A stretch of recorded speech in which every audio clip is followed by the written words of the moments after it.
When the waiter's mistakes became obvious, an icy silence fell over the restaurant. What happened next left everyone in shock. The aroma of roast pork and fresh herbs filled the air as customers whispered across the candlelit tables. It was a busy Friday night at the exclusive La Belle Maison restaurant in the heart of Austin, Texas.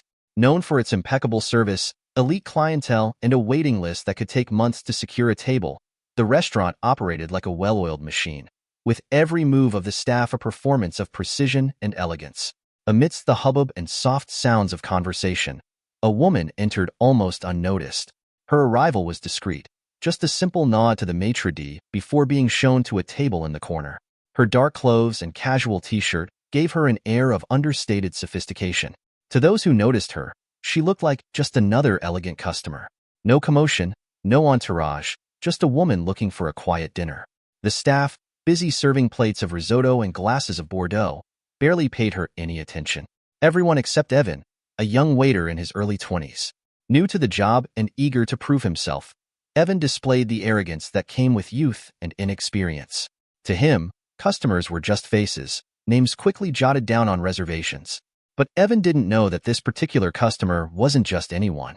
As she sat down and took off her glasses, a murmur began to spread through the restaurant. Some customers stopped talking, their eyes drifting to her table. Some even took out their phones, typing away silently.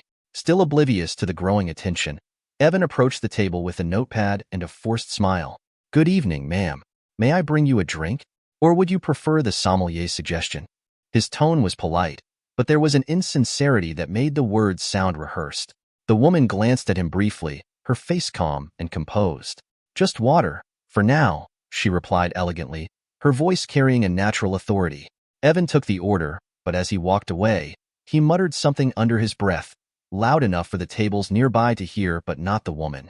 A few customers shifted in their chairs, their expressions changing from curiosity to disapproval. Evan, however, didn't notice. He was too busy moving around the room, confident in his charm. What he didn't see was how the whispers began to turn into something more meaningful. But the night was just beginning, and Evan could never have anticipated what was to come.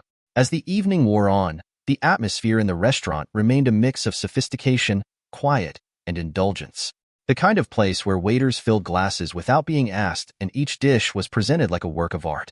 But at that corner table, the atmosphere began to change. Evan returned with a glass of water, placing it on the table with an audible sound that drew a few curious glances from the nearby customers. The woman didn't react, just opened the menu with the same calm she had shown since his arrival. "Are you ready to order, ma'am, or should I give it a few more minutes?" Evan asked, his voice now tinged with impatience. "I'll have the salmon. Unsalted, please," she replied calmly, her gaze steady.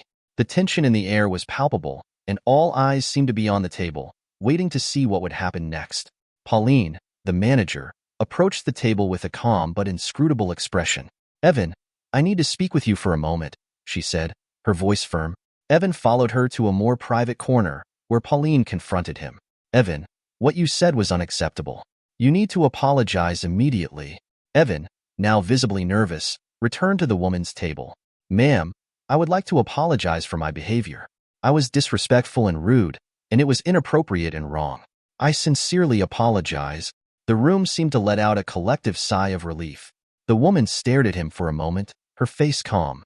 Then, to everyone's surprise, she smiled. "Apology accepted," she said simply. But she wasn't done yet. "Evan, I hope you've learned something tonight. Respect isn't just about who someone is or what they've done. It's about treating each person with dignity, regardless of the circumstances." Evan nodded, his sincerity now evident. "Yes, ma'am. I understand." While the immediate conflict was resolved, the lesson was not just for Evan. The entire room witnessed the exchange, and the impact of this moment would be much greater than just that one night. Evan left, humiliated and visibly shaken, while Pauline remained at the table for a moment longer. She leaned in to speak to the woman in a tone low enough for only her to hear. "I'm truly sorry for what happened tonight. You deserve better, and I promise this will be addressed." The woman placed a hand on Pauline's arm, a gesture of reassurance. "You handled the situation well, Pauline. It's not just about righting wrongs, it's about teaching moments. For him, for everyone." Pauline smiled, gratitude shining on her face. "Thank you for your understanding." The exchange was brief, but it carried a weight that resonated throughout the room. Pauline returned to serve the customers, who were watching curiously. "I would like to apologize to everyone here tonight," Pauline said, her voice clear and confident. "This restaurant was built on values of respect and hospitality, and what you saw earlier does not reflect who we are or what we stand for." The customers murmured in silent agreement, their earlier tension replaced by admiration for Pauline's leadership. The woman returned to her dinner, her calm demeanor restoring a sense of normalcy to the restaurant. But the air was different now, not heavy with tension but charged with reflection. The diners saw not just an apology. They witnessed a lesson in humility, accountability, and the power of grace. At a nearby table, an older couple sat talking, their faces thoughtful. "You know," the man said, "it reminds us that we never know who we're dealing with. A little kindness goes a long way." His wife agreed, looking at the woman. "And dignity is not about how much we demand, but about how much we give, even when others don't." Evan, for his part, finished his shift in silence, his arrogance replaced by a more introspective attitude. He didn't say much for the rest of the night, but his actions spoke louder than words. Every interaction was careful, every word measured. It wasn't perfect, but it was a start. As dinner ended and the diners began to leave, the usual sounds of the restaurant returned. But the events of the evening remained in the minds of everyone there. The incident was more than just a moment of drama. It was a mirror, reflecting the importance of humility and respect. As the woman prepared to leave, Pauline opened the door for her. "Thank you again for your patience," Pauline said, her voice warm and genuine. The woman smiled, her words measured. "Patience is a virtue, Pauline, but it is not infinite. Remember, it is what we do with these moments that define us."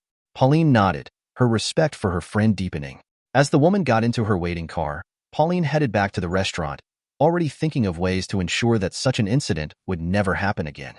And as the last of the customers left, the lesson hung in the air. A powerful reminder that respect is not a privilege reserved for a select elite. It is the foundation of every meaningful interaction, and it is earned not by status, but by how we treat one another. This story is not just about one night at a restaurant. It is about how small, seemingly insignificant moments can add up to leave a lasting impact. Whether you're serving someone lunch, sharing a conversation, or simply passing someone on the street, the respect you show has the power to shape the world around you.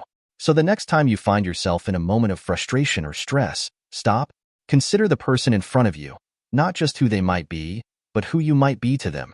And remember, true respect isn't asked for, it's given freely and without expectation.